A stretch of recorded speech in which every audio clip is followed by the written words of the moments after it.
Welcome to Cord Cutting This Week, episode number 7, recorded June 20th, 2019. This is the weekly podcast where we break down some of the biggest stories from the past, now 2 weeks of news in the world of cord cutting. And it's been a busy 2 weeks. Dish is threatening lawsuits against IPTV subscribers. 5G home internet coming to 25 more states. AT&T says, hey, that Directv Now box you've been testing, you've been just beta testing something for the Directv satellite service. Amazon Dish bidding to be your phone provider. Omniverse shutting down, and there are over 100 free OTA networks. So these are just some of the stories we're going to dive in today. But first, Jess, I haven't talked to you in 2 weeks. How have you been? Yeah, good to see you again. I have been great. How was your vacation? Cold. So I packed a bunch of shorts. And I'm like, I'll throw in 2 pairs of jeans and like one cold shirt. Mm-hmm. I only wore shorts one maybe 2 days, like a half day, one and a half. It didn't get out of the 60s many days, and one day it didn't get out of the 50s really for most of the day. So Did you guys have rain like we had here? It did rain a lot up there. Stuck in the cottage in rain, which played havoc with the Wednesday night Q&A because the internet was kind of bad. And in the past, when I've rented this cottage, I've always gone on the deck and recorded out there because Verizon's good outside. Mm-hmm. Wasn't able to do that in pouring cold rain. So I'm happy to be in warm Texas where it'll be 100 today, and this is why I moved to Texas. How was your couple weeks? Also cold, also rainy over here in Cleveland, but it was good. Some of my family went on vacation, so I just worked a lot, and our internet was good though, so that was nice. Always fun going back in time where the internet's like 2 down, 3 down. Yeah. But we don't have that problem here, so let's get into the news of the day. The first story of the day comes from about over a week ago, but it's Dish is threatening lawsuits against IPTV subscribers. Now, Dish has done this for years against people and companies who sell these Dish receivers that would give you access to Dish programming. They had the little decoder chip somehow broken, and you could buy this box and get cheap Dish TV. Well, this was done in partnership with Bell, with their service up in Canada, and Dish partnered with something called satscams.com. As you can see, it started off with satellites back in the 2000s. Well, Nagrastar, I think it's the actual company, the joint venture is how it's described between Dish and Bell, and now they are going after IPTV subscribers.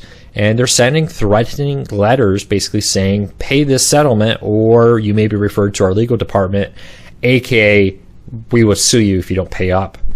They're basically offering things like, hey, we'll give you a payment plan if you turn over your piracy device, if you help us figure out where you bought it from, where did you get it. If you're using a streaming service, if you hand over your login information, they would reportedly be willing to lower or consider lowering your bills and more. And this is not new. This kind of, if you think back to BitTorrenting and the Kazaa days and LimeWire and all those kind of things in the past, this is something that's been happening a while. What's new here is going after IPTV subscribers, because Jess, you probably heard this. Oh, if they shut down this service or that service, I'll just go to a different one. No problem, not worried at all. Well, this kind of puts the light to that. It's like, okay, well, you may switch, but guess what? If they get your IP address or they get your, especially if they get your billing information, knock, knock. Hello, how are you doing? Here's your certified letter in the mail. Yeah. What do you think of all this? It's funny that you mentioned LimeWire. That was the first thing that came to mind. I remember, especially in college, Napster and LimeWire were huge. And I remember whenever they started cracking down, and on the news they were always saying, like, they're going after the housewives, they're going after the college students, the people downloading this music. And that's exactly what it feels like again. Yeah, I remember being in college, surely at kind of that period between LimeWire and where BitTorrent got big, right? And they were like, because I went to college and that took a bunch of years off work and then went back. I remember when you came back, you had to sign this I will not pirate contract, right? If we get one complaint, we're terminating your access to the service. And now we're kind of, how long until it's like, if you get a complaint of streaming TV on these services. Now, a lot of people have argued, hey, it's legal because you're not downloading it, which isn't really true. You're not saving it. To stream something, you still download it. All the same data comes to your computer. The difference is it's not stored, it displays it, then it dumps it, and it plays it as it downloads, basically, streaming. And I know some computer guys gonna come say, Luke, that's not completely 100% true, this, that. And I get it, huge oversimplification, but the truth is you are downloading. And from the looks of it, this satscams.com website has had some success going after people for streaming. Yeah, I saw that you had a letter from one of our readers on the blog post, right? Yeah, and well, one of the ones posted there from a Rocket IPTV deal there. Now, one of the things I found interesting was Vader, which is one of the large, after, Set TV shut down, there was another one, and then Vader kind of became the big service doing this IPTV stuff. They shut down and had this big warning like, hey, we're going to do our best to protect our customers' data. People are like, that's kind of weird. They didn't say they were being sued. Now they're trying to protect their customers' data. Well, SatScams has a big article right on their homepage about Vader shutting down. Not exactly saying they were behind that, but it does raise the question, was SatScams, this joint venture between Dish and Bell, the ones going after Vader saying, hey, we want you and we want your customers because we're going to go after them too. I find that kind of interesting, that this has moved. And we saw this back in the day where originally it went after the creators of this kind of stuff. And then the media companies realized that wasn't going to be enough because it would just pop up somewhere else.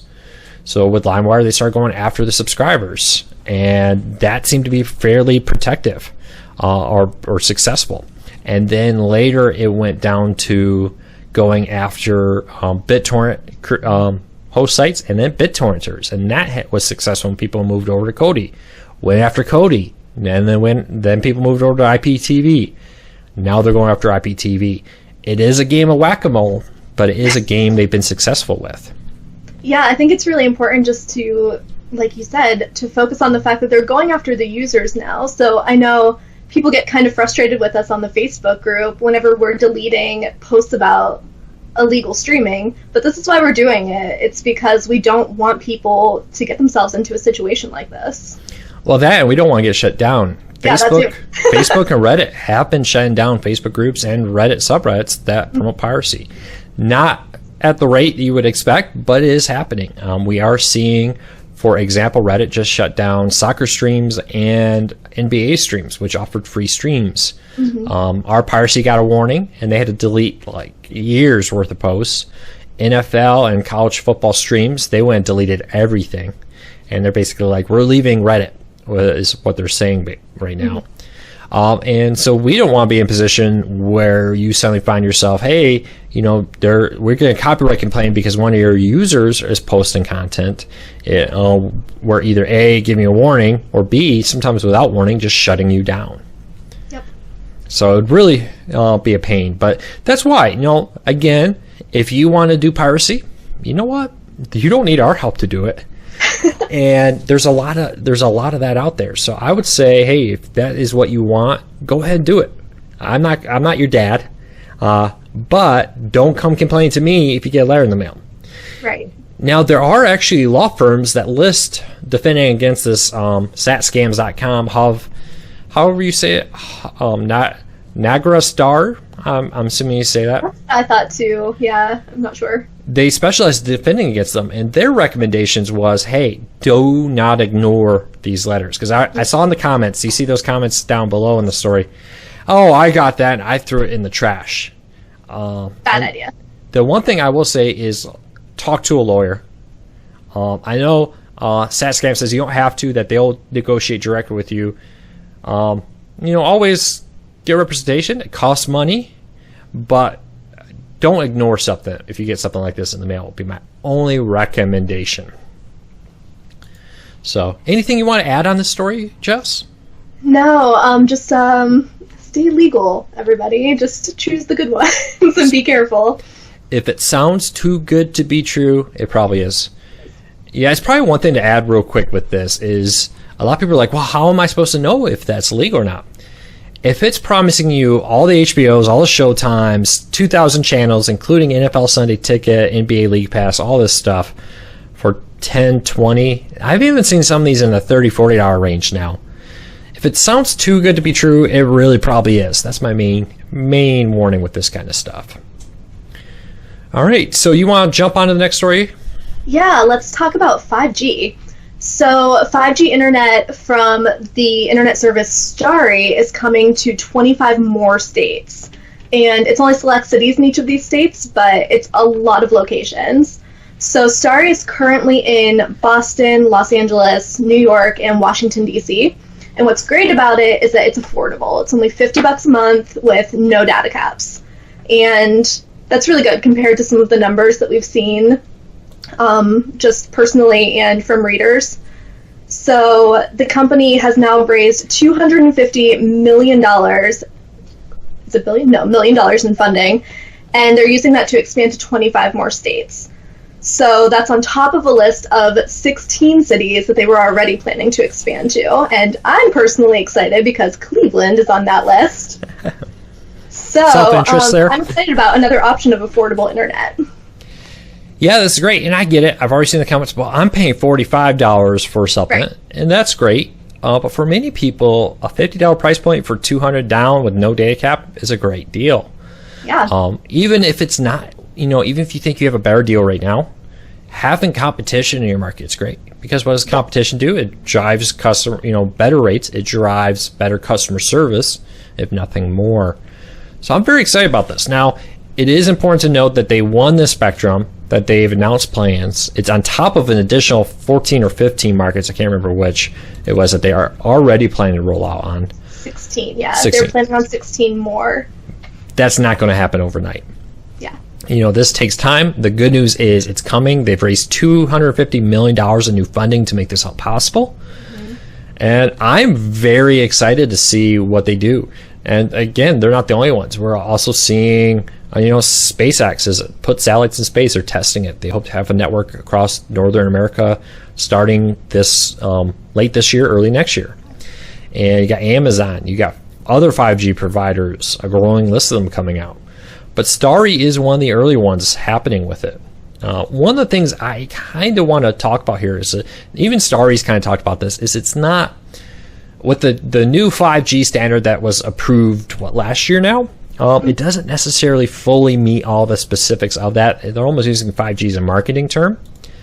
The more important thing here is it's offering very fast internet at low latencies, perfect for streaming, at a good price with no data cap.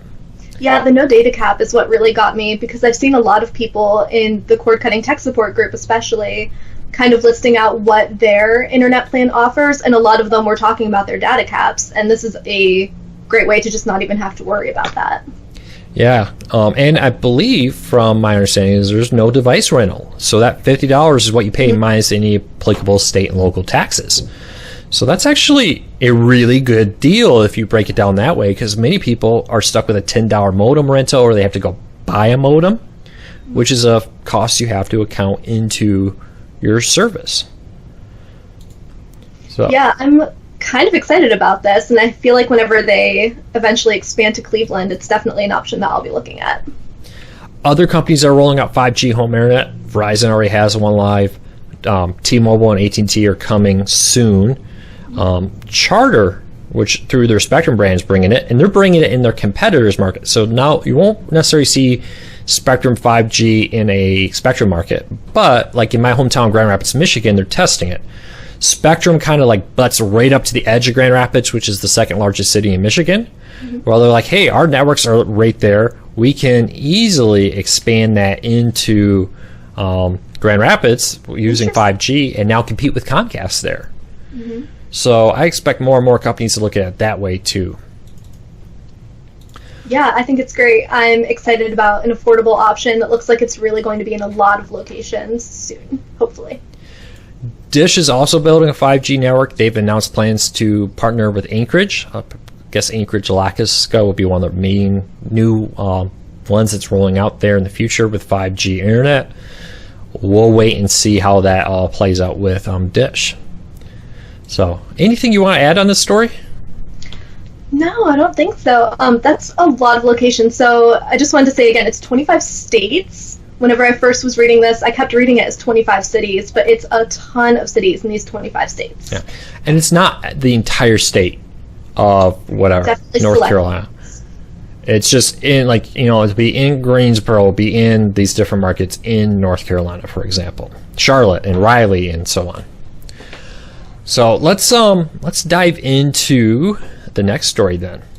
And this one's kind of a big one with a lot of big implications that I want to talk about. But AT&T has confirmed that the Directv Now streaming player, that box that I've had for a year now, they just updated the remote on, is, quote, a beta test for the Directv streaming service.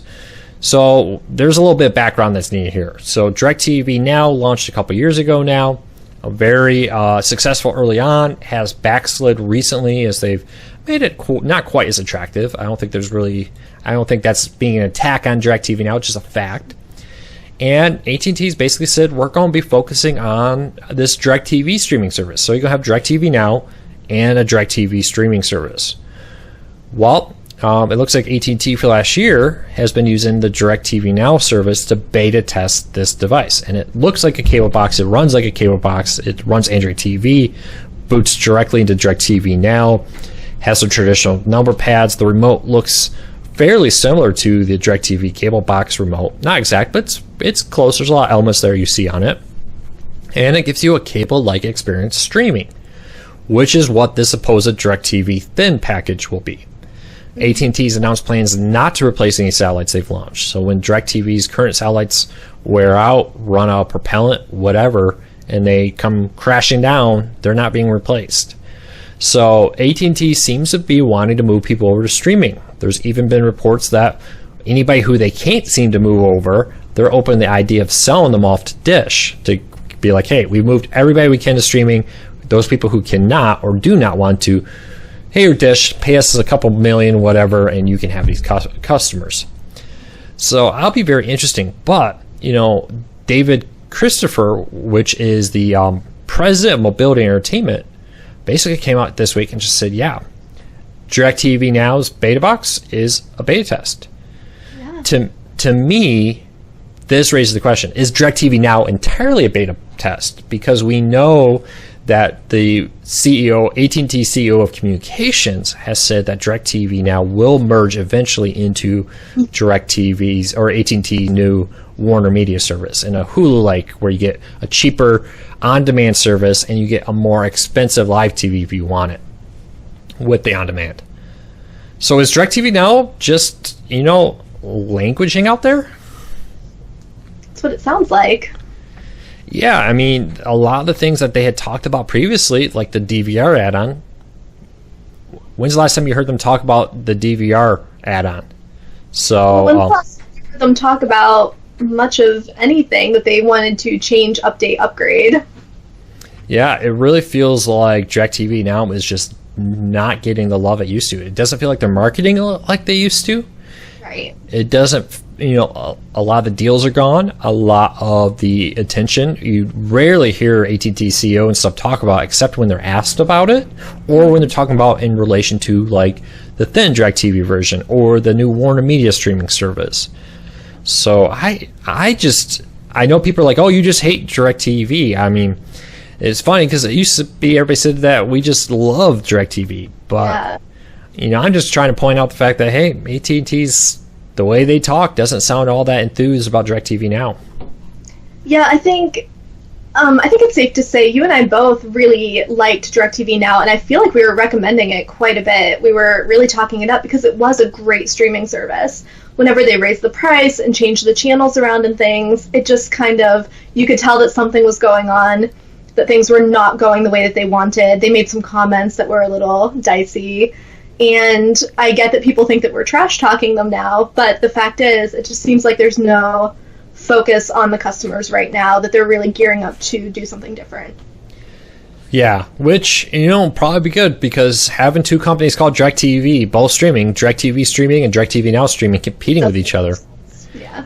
That doesn't make any sense. That's just, I mean, I would totally believe AT&T would do that. If you told me, hey, look, AT&T is going to have multiple services doing the same thing, competing with each other, and their names are almost exactly the same, I would be like, yeah, I totally believe AT&T would do that. Well, we've learned recently that people are not great at naming these streaming services. Yeah. What'll be interesting is, remember AT&T filed a patent for Verge TV? Oh, remember yes. that? about that. Mm-hmm. Yeah, and then Verge was like, excuse me, we've had a Verge TV for a while. Exist. I mean, the Verge website's been around. Our Verge YouTube channel with Verge TV on it has been around forever. I wonder whatever happened. Did money exchange? Haven't heard much about that. Did AT&T change their name? We're calling it make a note, though, to do a little digging about that. We're calling it the Warner Media streaming service because it's going to have the Warner Media content on it. But we don't really know the name of the service right now. Mm-hmm. I mean, for all we know, they could just call it Directv now. Yeah. Who knows? Yeah, I don't know, AT&T. You kill me. You are very hard to cover. You're very hard to keep track of what in the world are they doing, to be honest. Yeah, invite us to a meeting. Give us a little info. We'd like to know what's going on with you. My consulting rates are very affordable. No, okay, before we move on, okay, so you got AT&T Watch TV. You have Directv Thin coming. You have Directv Now. You have a new Warner Media streaming service. Let's not even get into Crunchyroll, VRV, and all the other streaming services AT&T owns now. Let's just look at AT&T Watch TV, Directv Thin, Directv Now, and the new Warner Media service. It's a lot. How would you break that out? What would you do with all that? I think what I would do, again, if they would just hire us to consult on this, I like the idea of them doing what Hulu is doing, where they have the basic service and then they have Hulu with Live. I feel like that makes sense. I feel like they could still get everything they wanted and just kind of condense it into one very easy two-part streaming service where you have the basic and you have the Live.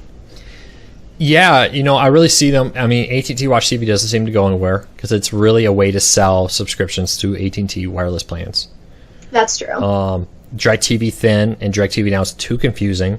Yes. If you go with Directv and then move the Directv Now into the Warner Media server and drop the Directv Now name, and there you go. And like you said, you have the Hulu model, which is actually not a bad idea. I think it's great. Yeah. Warner Media may sound like a bad deal at $16, $17, but when you consider it includes HBO, Cinemax, according to reports.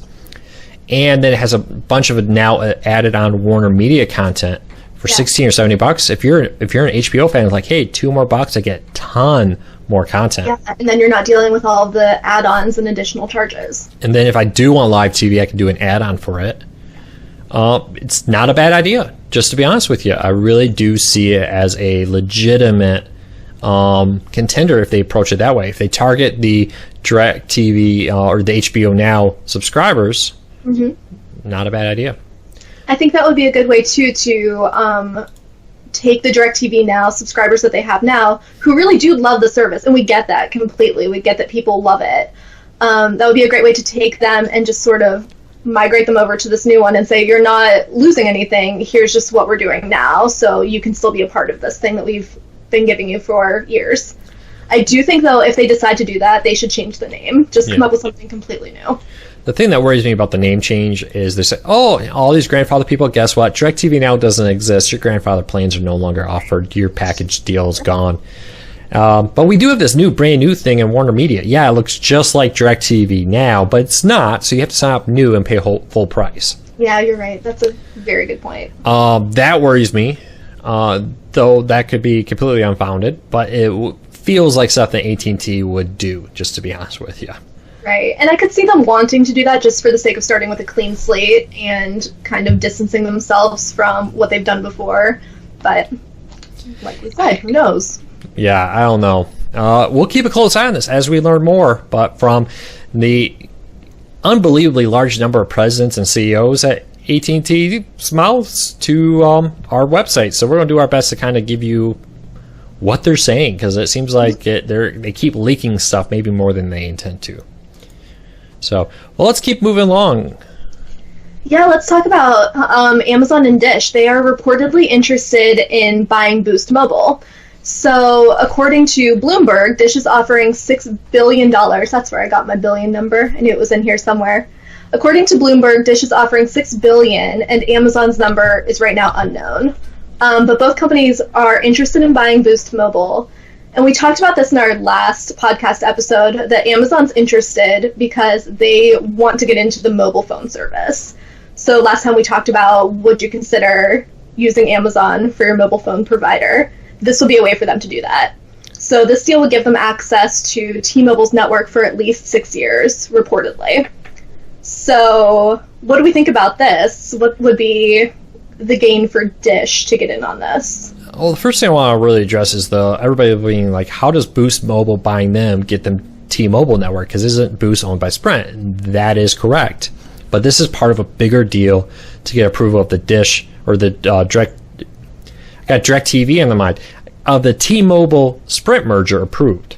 So basically, if this deal be approved, it would meet a DOJ requirement for the deal, which would merge Sprint and T-Mobile, thus giving the buyer access to the T-Mobile network. Just to get that out of the way. Gotcha. It's not a bad idea. Having a fourth competitor is good. AT&T and Verizon are quite far ahead of Sprint and T-Mobile. Combining them will make them competitive. Amazon and Dish both have money. They both have a huge user base. For all the talk of Dish shrinking, they do have a big user base to go off of. And that would allow them to diversify, will allow a fourth, now real competitor. Dish is actually sitting on a huge amount of spectrum. They've been buying spectrum for their 5G network. Oh, interesting. And they could use that spectrum right off the bat, combine it with the T-Mobile spectrum they would get access to for 6 years to finish their build out of their own network. And then to get the Boost Mobile customers as like a seed to grow the company from. I think it's great.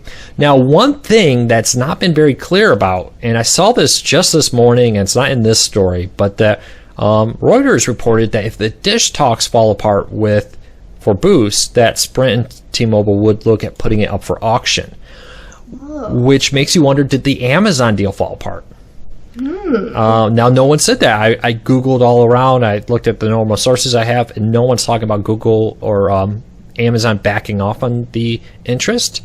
Maybe it was a low ball and Dish is already over it, but neither companies are at a point where Sprint and T-Mobile are willing to sell it yet. Well, we know, Amazon obviously has the money to put into this, so I'm wondering what happened there, if anything happened. Amazon can be known to be notoriously cheap on some of this stuff, because I'm sure Amazon's like, we could build this. We're already launching satellites, Yeah, and I wonder if they just weren't expecting the competition from a company like Dish that had the resources. It could very well be. We'll have to wait and see what happens, but I hope both of them stay in the competition, because I don't know. I don't know which one I like better. Dish has its selling points. Amazon has its selling points. Mm-hmm. Dish has its negatives. Amazon has its negatives. But, I want to say props to Dish, though. Can we just talk about the executives at Dish real quick? They saw cord cutting coming. They built Sling TV, the first successful live TV streaming service. They've been diversifying left and right. They have all these people laying around the country waiting to install satellite dishes that aren't really being used anymore. So hey, let's have them start fixing phones. When my Samsung dishwasher got recalled, it was a Dish tech coming to my home to fix it. Oh wow! He did try to sell me TV, and I was like, "Oh, I'm good. I'm good. No. Just fix the dishwasher." You don't need to know what I do for a living. And they're diversifying. They're come to your home and install antenna, Air TV, now 5G, and maybe a home phone service through Boost. Yeah, I respect their ability to adapt. Yeah, to say, hey, TV is still a big part of our business, but guess what? We know that in the future, this is not going to be the majority of our business, and we want to be well placed to not be that. Because look at all the companies over time who are like Dish. Hey, Dish had a good thing going. They were very successful with satellite TV. Some people don't like them, and I get that, but they did have a huge base of customers. Yeah. And they're like, that won't last forever. Let's figure something else out. Yeah, very smart. So I am interested in seeing this happen. If it doesn't happen, what does Dish do next? We'll see. Definitely. I will be interested to keep an eye on this one. Real quick before we move on, who would you want to win? Amazon or Dish? Pick one. I want to say Amazon only because I'm very interested in what they want to do with this. I feel like it's such a big company and this is kind of like outside of their wheelhouse, so I think I'm just more interested to see how it would all play out.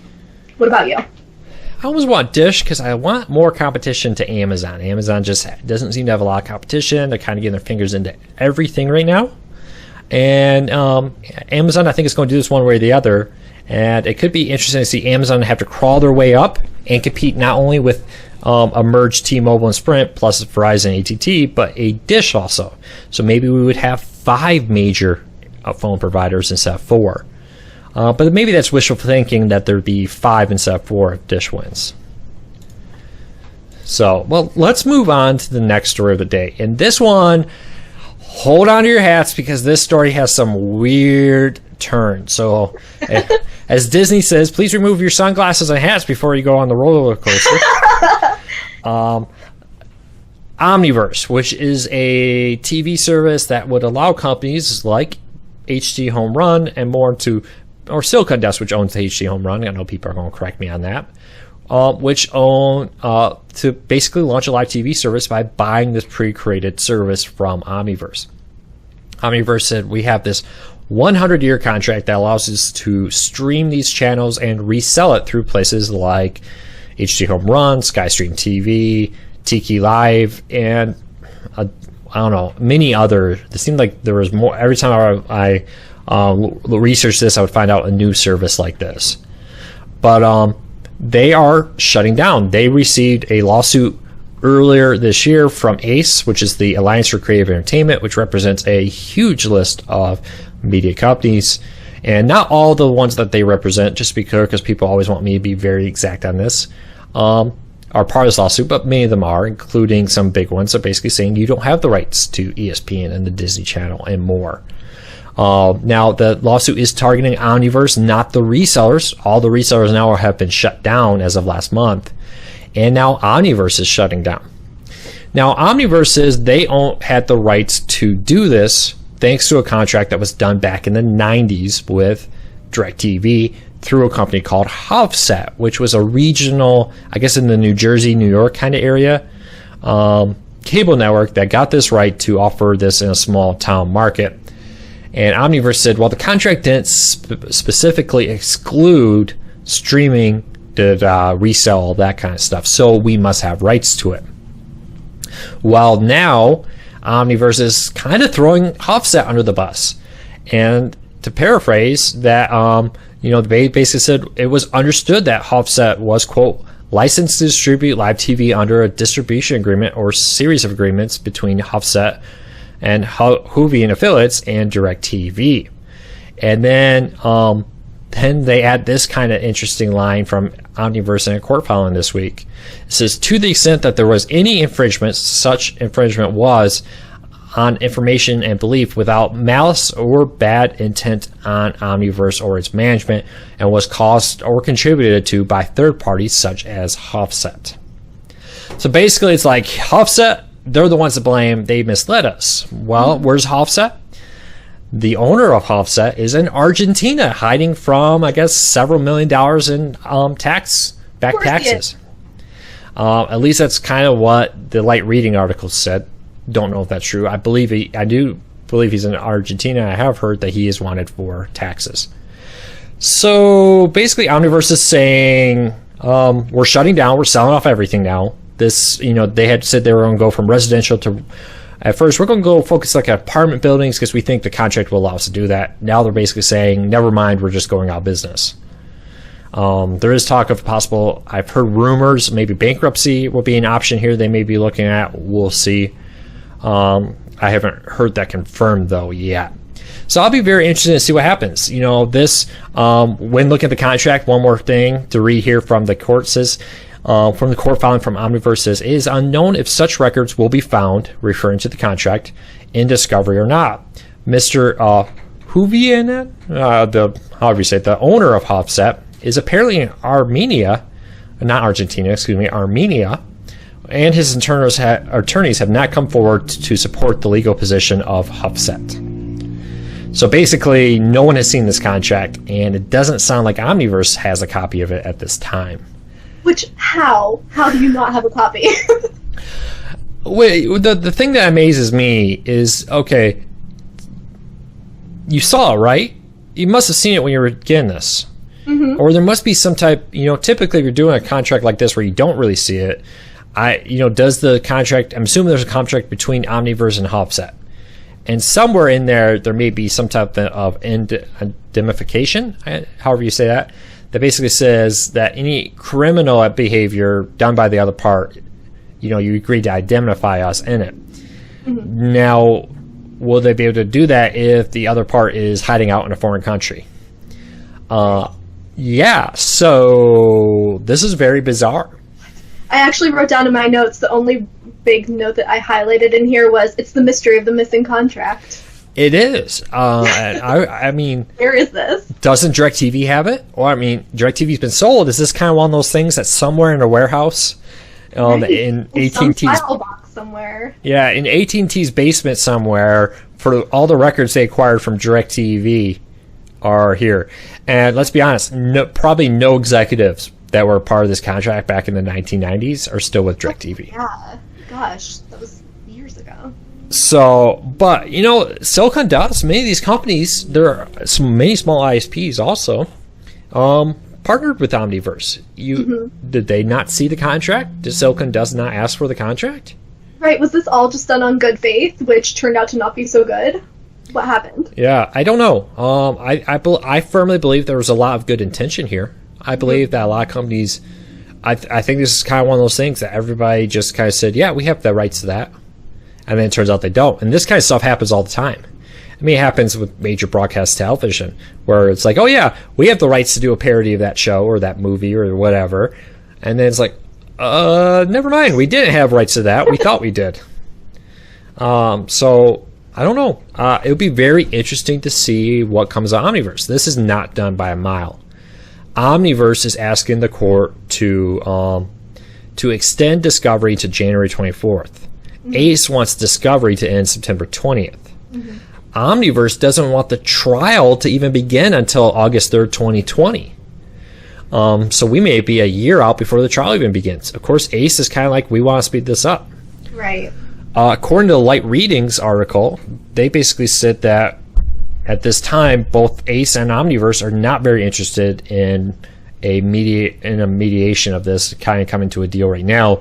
They're both still plowing forward with a court case at this time. That could change any moment, though. It seems like it really comes down to just finding this document. Yeah. Omniverse kind of hints that now they're going to try to subpoena. They want discovery on Hubset and other places. Sure, yeah. But if the guy's in Armenia, does Armenia have an extradition?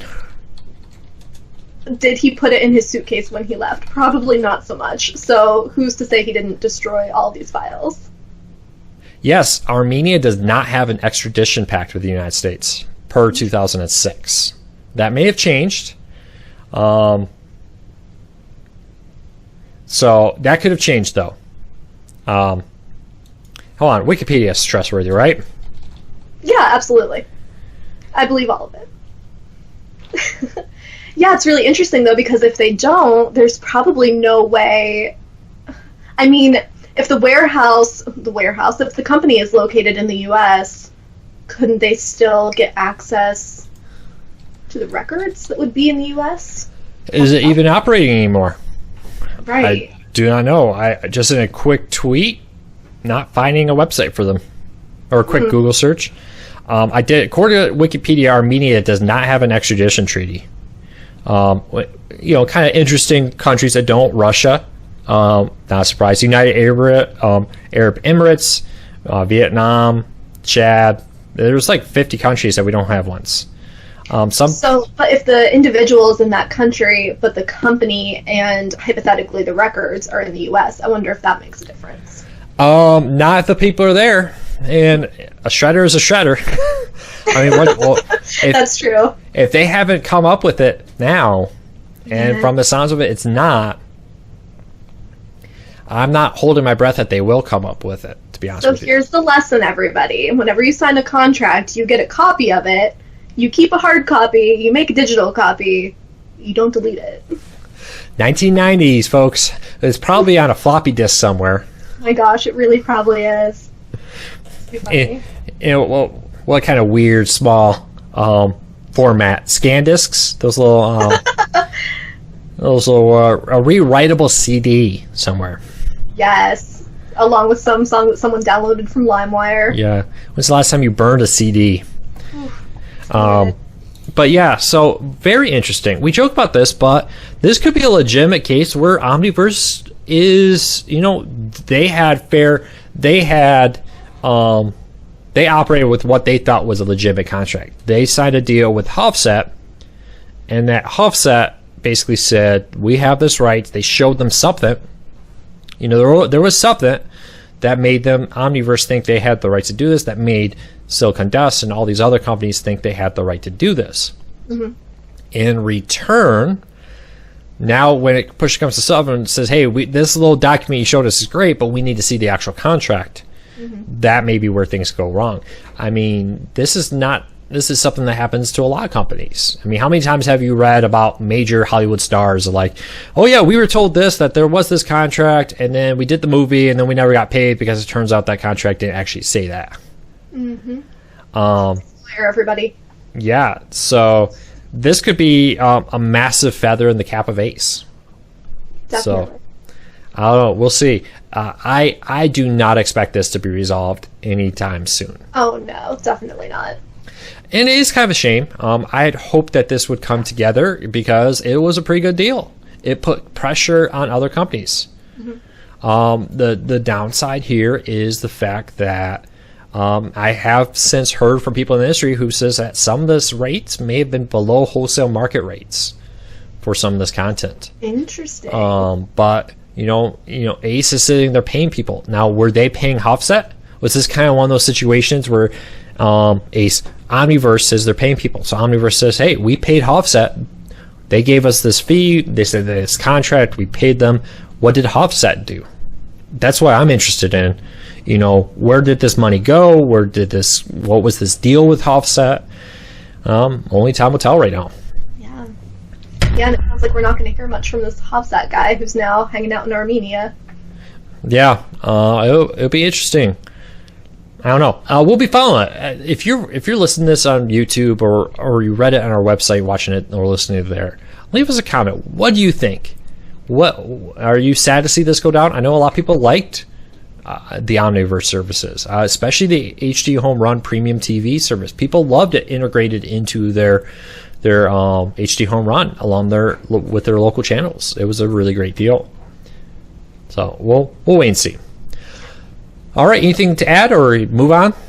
I would like to add that I'm looking forward to the Netflix documentary that will inevitably come from this whole story. Now, is this a Netflix documentary, or are we looking at a Lifetime movie? Ooh, maybe. Yeah, I don't know. Something about this guy fleeing to another country across the globe, kind of. It gives me that vibe. We're going to see something. It has everything almost for a Lifetime movie. We'll see. Yeah, you can get the true crime, the law, all of that stuff. It's going to be good. Yeah, we'll see though. I mean, before we move on, who is more likely to bid for this story? Hulu, through Disney, who's part of the lawsuit, may have some inside dirt a little bit on the back end, or Netflix? I mean, he had picked one. Which one would he go? I think it'll be like the Fire Festival documentary where both of them take a stab at it. And then they kind of poke fun at each other? Yes. All right, let's move on to the next story of the day. All right, I have one. There are now over 100 free over-the-air TV networks targeting cord cutters. So I love this story because you know that I love a good deal. And in this situation, 100 free networks means that cord cutters can just get free content just by using an antenna. And that's something that we love to tell our readers, is that an antenna is such an important part of your cord cutting setup. And it's amazing just how many channels you can get in most areas just by using an antenna. So this list of 100 channels is obviously long. There's 100 of them. But it includes channels like PBS, Decades, which is having a Twilight Zone marathon coming up in July, Court TV, Cozy, and many more. Yeah, let's look at some of the bigger ones because it's broken out by kind of categories in the list. But PBS reportedly covers 90% of the country, of the U.S. households, not the land, but the households. Yeah. My TV, 85, Me TV, 84, PBS Kids, 83%. Mm-hmm. The Justice TV, 80, Justice Network, 76%. Escape TV 75, Grit 75, Create 74, Laugh 74. A few of my other favorites I jumped on: Comet 66, Get 66, Telemundo 61, Cozy 56%, Movies, which I don't have here, but I hear people really like Movies. Yeah, I've heard a lot about that. Yeah, the list goes on and on. Even look at this: QVC 59%, Home Shopping Network HSN 59%. Yeah. So there is a shocking amount of over there networks. I get 47 where I live. Very, very happy with it. The big thing for me is, and this doesn't even include the big ones. I don't think we had the CW on this. We definitely didn't have ABC, NBC, Fox, etc. Yeah, right. This is the smaller channels focusing on cord cutting. But I'm very interested. For everybody who says you don't want it, I got my YouTube TV, whatever. Many of these networks are not on YouTube TV. Mm-hmm. B, we had Hulu out for a little bit last night. I blame The Handmaid's Tale. Everybody trying to watch The Handmaid's Tale. But it could have very well been, if you're trying to watch your live, local, whatever, you could have just switched over your antenna, watch all this content. So, I don't know. Yeah, it's great. And antennas are not expensive. I don't know why I was telling myself they were, but I just got a Mohu, is that how you say it? Mohu leaf? And it was very reasonably priced, and I was very happy about that. For the same reason, I've had just my internet connection go out, and it's very nice to be able to just switch over to antenna. Yeah, and they look a lot better than they used to back in the days. So yeah, this one is like literally paper thin and just sticks to the wall. You can paint it too if you don't use acrylic, but a lot of people have been here painting those thin ones to match the wall. Yeah, definitely. But so that is that's my favorite one. So you have any particular one that you've been watching, your favorite on this list? I really like PBS, actually. I think they have some really good specials. Whenever Downton Abbey was a thing, I was really into PBS. I just feel like they have some really good local things, some really good events, some like specials and things. I'm into that. And then Decades, I think, has had some really good stuff. And we've had a lot of readers ask about classic TV shows, which we are working on posts about how to watch classic shows. And Decades has a ton. And I just wrote a post about how they're doing a Twilight Zone marathon for 4th of July. So I think that's a really good channel. Which will probably be live before this podcast goes up. So check it out over at corecarzoos.com. Yeah, I mean, I love a lot of this. MeTV's been one of my favorites for a long time. Comment, I really love all the sci-fi content. Yeah. Retro TV, don't have it where I live now, but I used to. And I used to love the classic Dragnet shows, the 1950s ones. People have been asking where to watch that. Here's the answer. Yeah, so tons of cool content out there. Anything you want to add to this? No, I don't think so. I'm just excited about how many channels people can get. I would love to know from our readers and our listeners, how many channels do you get with your antenna? Definitely. All right, well, let's wrap this up. So we've talked about antennas. What are you watching this week, Jess? Ooh, well, I'm very excited about this one. Last night during the live stream, a lot of people were recommending the movie Murder Mystery on Netflix. It has Adam Sandler and Jennifer Aniston. And I promised everyone that I would watch it immediately after and give my full review on this podcast. And I absolutely loved it. It was very, hokey campy, fun to watch. It felt like you were at a murder mystery party, but very exaggerated, obviously. And I don't know, I laughed the whole way through and really liked it a lot. I've been working my way through Dexter again, rewatching some of the classic Dexter episodes. But one of the ones I've been actually excited about comes up tomorrow. And high school years may be coming out here. But the anime, Netflix has been building up their anime, and they're adding one of the most classic 90s anime, Evangelion, which has been extremely hard to find. It's extremely expensive to buy on DVD in the United States. It's making its launch of a streaming service for the first time here, including the original movies, not the new movies, but the originals, on Friday, June 21st, will be added to Netflix to stream with your Netflix subscription. So hopefully, this continues to open up the world of very expensive international programming to U.S. audiences. Definitely. All right, well, let's wrap it up. I hope everybody has a fantastic week. We are back to a normal weekly schedule. Sorry about the vacation skipping a week. But we should now, by the time this is up, be live on TuneIn Podcasts. And I've submitted a few other places. Hopefully we'll be live elsewhere. If you have a podcast app that you want to add us or want us to be added to, leave us a comment, let us know. We do over on our YouTube and our Court Cars News post about it, include a link to the RSS feed so you can manually add us to your favorite podcast app if it supports that. But we're in some of the big ones, including TuneIn now. We're also in, of course, the Apple Podcast app there. So I hope you all have a fantastic week. Don't forget, we'll be back tomorrow with our Court Cutting Today over at youtube.com/CourtCarsNews. And don't forget to head over to CourtCarsNews.com and check out all the biggest stories every single day. Have a great week, everybody. Bye.